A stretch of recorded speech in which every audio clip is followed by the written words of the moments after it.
Did you know that the projected job growth for medical coders is 13% through 2026? This is much higher than the national projected average for most other occupations, and this is one of the reasons that I chose to pursue this career and why I'm presenting on it today. First off, the agenda for the presentation. First, I'll be going over the interview introduction, followed by communication, and then persuasion techniques, followed by presentations and external source information. My interview was with Christina Martinez, who is currently employed as a compliance officer at the UVM Medical Center. She began her employ in 2013 as a staff coder and quickly worked her way up to become a senior coder, a coding educator, and finally a compliance officer. She has her bachelor's degree in health information technology, and she's also certified by the APA in CPC, CPMA, CPC1, and CEMC. All of the communication involved in her job is done internally, so she doesn't communicate with anybody outside the UVM Medical Center. Her primary form of communication is email.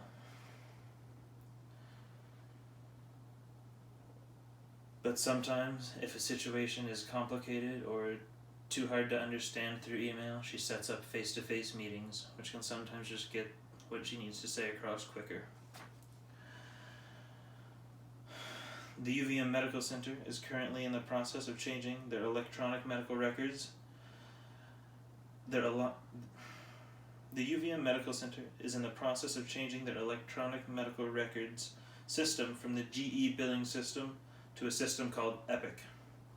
With Epic, there is an in-basket feature where you can send an encounter to a physician for them to review a note from you.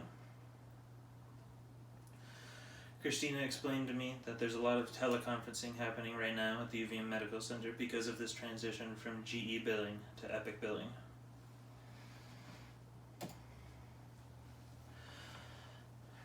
Christina said that she very frequently uses persuasion techniques in her day-to-day job.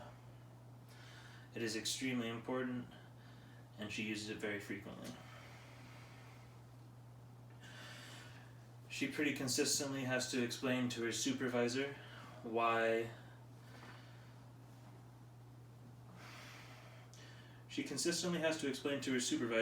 what her thought process was and why it is correct and why it should be done that way.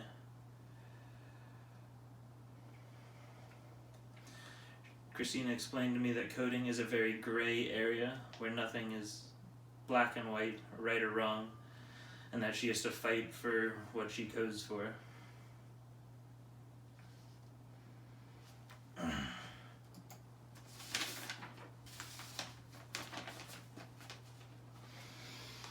She deals with presentations at her job very frequently. As an instructor, she has had to do presentations to her classes almost on a daily basis. She would find topics that her students or fellow coders were interested in, what they wanted to learn about, and then she would do a 30-minute presentation on the topic for them. At one point in time, she instructed a class.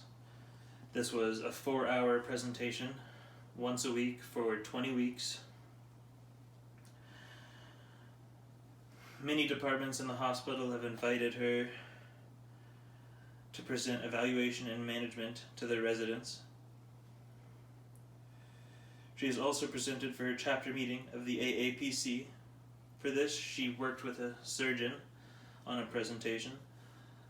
The surgeon went about the operation as they would, explaining it to the class, and then she followed up by explaining how to properly code for it.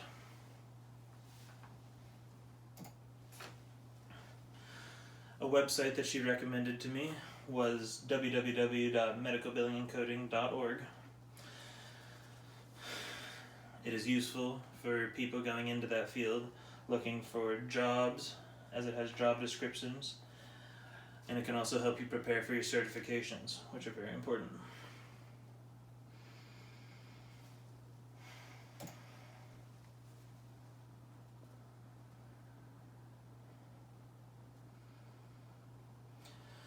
The AAPC stands for the American Academy of Professional Coders and is a professional organization for people working in the healthcare business.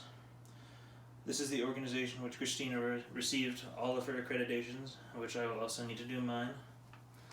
Another interesting fact is that medical coders who are certified earn 20% more than coders who aren't certified.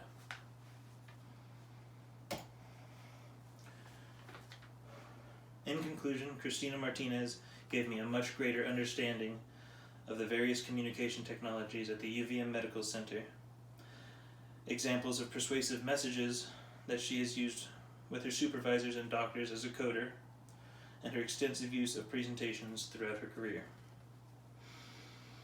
Thank you.